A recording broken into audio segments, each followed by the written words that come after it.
All right, this is this demonstration of the Emily device being responded by the St. George Island Volunteer Fire Department in UTV-3. This is a drill page out.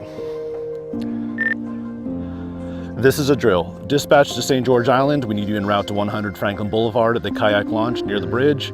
30-year-old male swimmer in distress. Request water rescue. Please be 1051. Good copy. St. George 3 is on the way, departing pond. 10-4 St. George 3. Again, this is a drill.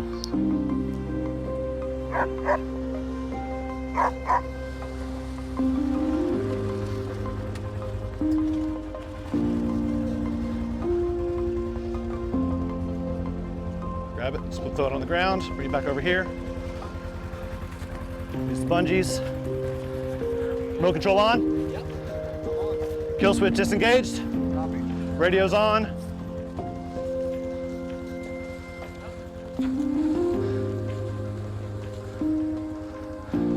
Emily's en route, about 200 feet away from the patient.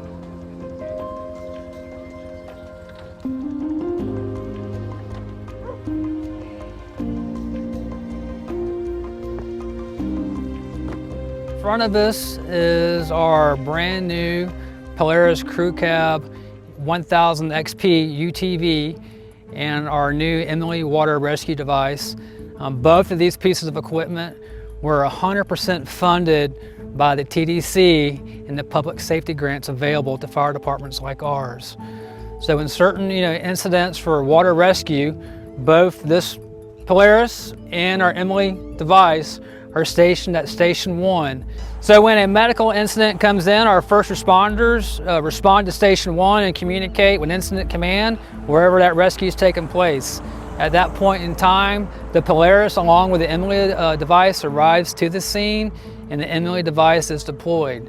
This device for us gives us means to provide some sort of water rescue to swimmers in distress. Before this actual device, we were unable to perform any water life-saving measures. So with this device, we're allowed to keep our firefighters and first responders safe, all the while providing an immediate rescue to anybody in distress, to give them a PFD, a personal flotation device, until other authorities arrive with a boat to rescue said victims from the water. So what was really great is going on what the legislature changed as far as how we're able to expend TDC funds, and knowing that we can do things to help with safety and life-saving measures and security and fire protection. It's going to give a little bit of protection that we've never had before, and we were excited that that change was made so we actually could use those funds toward these kinds of things. The idea of being able to have a rescue device that can be quickly and easily deployed by our first responders just provides safety for our visitors and our residents here in Franklin County and on St. George Island. And I think it's a wonderful use to be able to use these funds to be able to protect not only our tourists but our residents as well, and also protect the lives of our firefighters and our first responders that are able to use this without having to put their lives at risk as well to go out there and save a distressed swimmer.